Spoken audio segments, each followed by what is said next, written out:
ቀደም ባሉ ጊዜያት የወንጀል ሪከርድ ያላቸው ብቻ ይቀድሙ ነበር። አሁን ዛሬ በምክር ቤቱ ላይ ባለስልጣናቱ እንደተናገሩት ከሆነ መጠነ ሰፊ ማባረር ማለትም ማስ ዲፖርቴሽን ሲባል ማንኛውም ህጋዊ ሰነድ የሌለው ሰው የዘመቻው ሰለባ ሊሆን ይችላል። ሰበር አሁን የገባም በአሜሪካን ሀገር የተለያዩ ህገወጥ ስደተኞች እንዲሁም ወንጀል ላይ የተሳተፉ ግለሰቦችን እያደኑ በመያዝ እንዲታሰሩ የሚያረጉ እንዲሁም ደግሞ ወደ መጡበት ሀገር ዲፖርት ወይም ወደ መጡበት ሀገር እንዲመለሱ የሚያረጉ አይሲ ኦፊሰሮች ከእንግዲህ ስራቸውን በሰፊና በተጠናከረ ሁኔታ እንደሚቀጥሉ ዋሽንግተን ዲሲ በሚገኘው ምክር ቤት ሀሳባቸውን አካፍለዋል። በተለይም ማስ ዲፖርቴሽን ወይም ብዙ ሰው ላይ ይህንን ድርጊት በማድረግ ወደ መጡበት ሀገር በብዛት ይህን ስራ ለማከናወንም እቅድ እንደወጣ መረጃው እየተሰማ ይገኛል። ይህን ጉዳይ አስመልክቶ ብዙ የኢትዮጵያ ወገኖቻችን በተለይ ወረቀት የሌላቸው በአሜሪካን ሀገርም ህገወጥ ስደተኛ ናቸው ተብለው እየኖሩ ያሉትን የተመለከቱ ዝርዝር መረጃዎች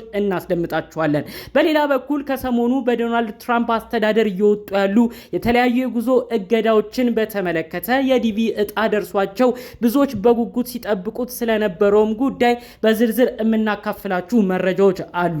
ሰላም ጤና ይስጥልን ውድ የሀገሬ ልጆች፣ በያላችሁበት ሰላማችሁ ይብዛልኝ። ዛሬም አዳዲስ በሆኑ ጉዳዮች ብቅ ብለናል። ለዚህ ቻናል አዲስ ከሆናችሁ ሰብስክራይብ በማድረግ ሁሌ የምንለቃቸው ቪዲዮዎች እንዲደርሱ ይሁን። ቀጥታ ይዘን ወደ መጣ ነው ዝርዝር መረጃዎቻችን እናመራለን። እንግዲህ ዶናልድ ትራምፕ የአሜሪካን ሀገር ፕሬዝዳንት ሆነው ከተመረጡበት ቀን አንስቶ ይህንን የህገወጥ ስደተኛ በተመለከተ የተለያዩ ፖሊሲዎች እያወጡ ነው። የተለያዩ ፖሊሲዎችንም ከማውጣት ባለፈ ወደ መሬት እንዲወርድ በማድረግ የተለያዩ ቦታዎች ላይ ስራዎችም ተጀምረዋል። ህገወጥ ስደተኞችን የማደኑ ስራ ላለፉት አመታትም ሲከናወን እንደነበር መረጃው ተሰምቷል።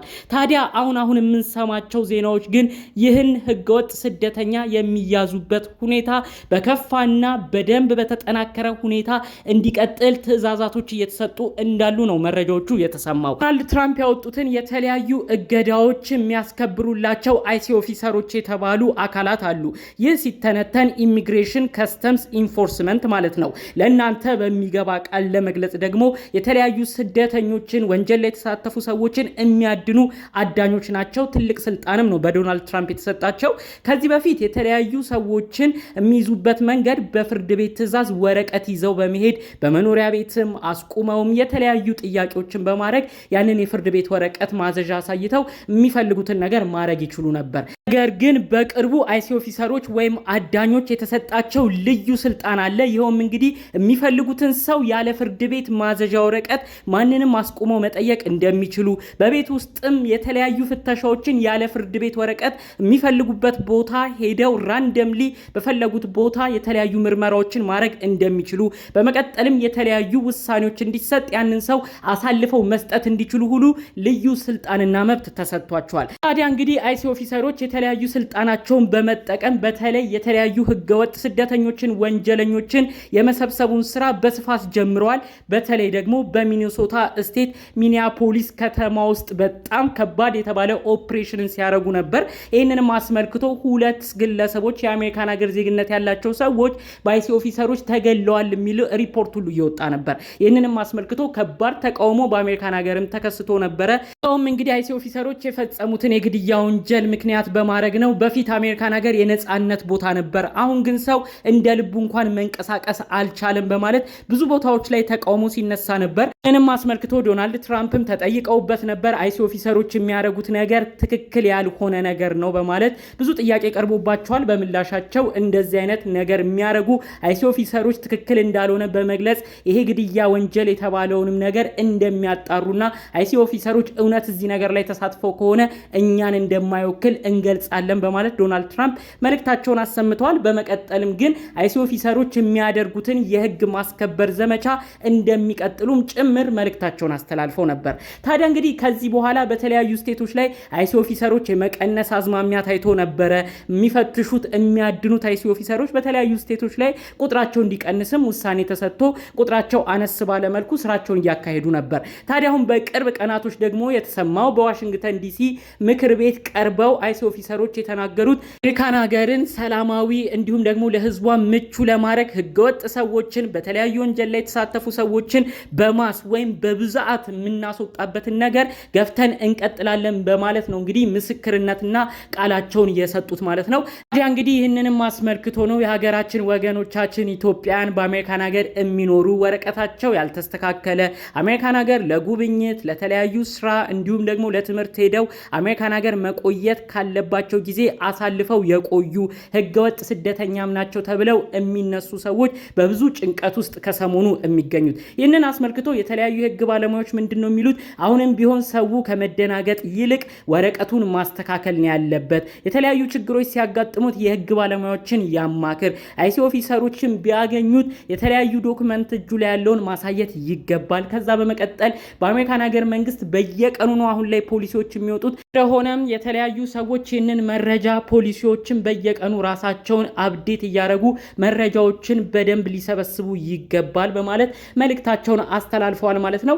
እንግዲህ የአሁኑ ማስ ዲፖርቴሽን የሚለው ቃል ነው ብዙዎችን ያደናገጠው። በፊት እንግዲህ ወንጀለኞች ላይ ያተኮረ ምርመራ ነው የሚያደርጉት አይሲ ኦፊሰሮች ወይም አዳኞቹ ተብሎ ነው መረጃው የተሰማው። አሁን ደግሞ የሚሰሙት መረጃዎች ህገወጥ ስደተኞች ላይም የተጠናከረ ስራ እንደሚሰሩም ነው ገልጸው ያስረዱት ማለት ነው። ዶናልድ ትራምፕ እንግዲህ ከመጡ አንድ አመት ወደ ኋላ የታሰሩ በአይሲ ኦፊሰር ወይም በአዳኞች የተያዙ ግለሰቦች ፕሮፋይላቸው ሲጠና ነበር። ከዛ ውስጥ ከ40% በላዩ ምንም አይነት ወንጀል ላይ ያልተሳተፉ ሰዎች ናቸው በአይሲ ኦፊሰሮች እንዲታደኑና እንዲያዙ የሆነው ማለት ነው። ይህንንም አስመልክቶ ነው ብዙዎች በድንጋጤ በመሆን ወንጀል ያልሰራም ሰው ነው እየታፈሰ የሚገኘው በማለት ካሁኑ ብዙ ማብራሪያዎችን ሲሰጡ የነበረው ማለት ነው። እንግዲህ ጠቅለል ባለ መልኩ ማስ ዲፖርቴሽን በቀጣዩ ጊዜያቶች ላይ በአይሲ ኦፊሰሮች እንደሚተገበር ነው መረጃዎቹ የተሰማው። ይህንንም አስመልክቶ ነው የተለያዩ ሰዎች በዚህ ሁኔታ የተደናገጡ ራሳቸውን በመረጃ ያጠናክሩ፣ የህግ ባለሙያም ያናግሩ፣ ወረቀታቸውን በተቻለ መጠንም ያስተካክሉ። አጠቃላይ ደግሞ እንግዲህ የተለያዩ የሚወጡ መረጃዎችንም ለመከታተል ይሞክሩ ተብሎ ነው መረጃው የተሰማው። እንግዲህ ከአሜሪካን ሀገር የጉዞ እገዳ ጋር በተመለከተ የዲቪ አሸናፊዎችን በጭንቀት ውስጥ እንደሚገኙ በሌላ በኩል መረጃው ተሰምቷል። በተለይ የዲቪ አሸናፊዎች ኢትዮጵያ የሚኖሩ በጉጉት ፕሮሰሳቸውን እያከናወኑ እስካሁን ጊዜ ቆይተው ነበር። ታዲያ የፕሮሰስ መጠናቀቂያቸው ሰዓት ላይ ሲደርሱ ቪዛ አመልክተው ቪዛ የሚሰጥበት ሰዓት ላይ ሲደርሱ አሁን የአሜሪካን ሀገር መንግስት ከሰሞኑ ያወጣውን የጉዞ እገዳ ክልከላ በተመለከተ የፕሮሰስ ሁኔታቸው እንደቆመም ነው መረጃው የተሰማው። ይህንን አስመልክቶ ነው ብዙዎች በመጨነቅ እኛ አሜሪካን ሀገር እንመጣለን ብለን ብዙ ተስፋ ውስጥ የነበርን ሰዎች የኛ ስድል እንዴት ነው የሚሆነው በማለት የተለያዩ መረጃዎችን ሲጠይቁ የነበረው። እንግዲህ የዲቪ ፕሮግራምም አሜሪካን ሀገር ከተገባ በኋላ እንደ ቋሚ አመልካችነት ታይቶ ኢሚግራንት ቪዛ የሚሰጠው አይነት የቪዛ አይነት ስለሆነ የዲቪ ፕሮግራም እንግዲህ አሁን ላይ ዌቭ እንደሆነና እንደቆመም ነው መረጃዎቹ የሚያሳየው። ነገር ግን ፕሮሰሱን ማካሄድ እንደሚቻል ጎን ለጎን አብሮ መረጃው ተሰምቷል ማለት ነው። የተለያዩ ፕሮሰስ የምታከናውኑ ሰዎች አሁን በቀጣይ አሜሪካን ሀገር መንግስት የሚያወጣው ነገር ስለማይታወቅ ፕሮሰሳችሁን እስከ መጨረሻው የቪዛ ቀጠሯችሁ ድረስ እንድታካሄዱ መረጃ የተለያዩ ወረቀትን ማስተካከል ካለባችሁ ዶክመንታችሁን እንድታስተካክሉም ጭምር መረጃው ተሰምቷል። ጠቅለል ባለ መልኩ እንግዲህ ዛሬ ይዘንላችሁ የመጣ ነው አሜሪካን ሀገር ጉዞ እገዳ እንዲሁም ዶናልድ ትራምፕ የሚያወጡትን አዳዲስ ፖሊሲዎች በተመለከተ ነው። እንዳጠቃላይ ግን ፕሮሰስ ላይ ያላችሁ ሰዎች ፕሮሰሳችሁን ተስፋ ቆርጣችሁ እንዳታቆሙ። በተለይ ኢሚግራንት ቪዛን የምታመለክቱ የቪዛ ቀጠሮ ሰዓታችሁ እስኪደርስ ድረስ ፕሮሰሱ አሁንም አልቆመም። ፕሮሰሳችሁን አካሂዱ። ወደፊት አዳዲስ ማሻሻያዎች፣ አዳዲስ ህጎች የሚቀየሩበት አጋጣሚ ሊፈጠር ስለሚችል ኦዲዮ ማስተካከል ያለባችሁን ዶክመንቶች ሁሉ በማስተካከል ፕሮሰሳችሁንም በማጠናቀቅ ኢሚግራንት ቪዛ አመልካቾች የኤምባሲ ስራ እስኪጀመር ድረስ በተስፋ እንድትጠብቁ ከኦዲዮ መልእክቴን በማድረስ የዛሬን መረጃዎችን እዚህ ላይ አበቃለሁ። በሌሎች አዳዲስ ጉዳዮች እስክንገናኝ ድረስ ሰላሙን ሁሉ ተመኘውላችሁ። ሰላም።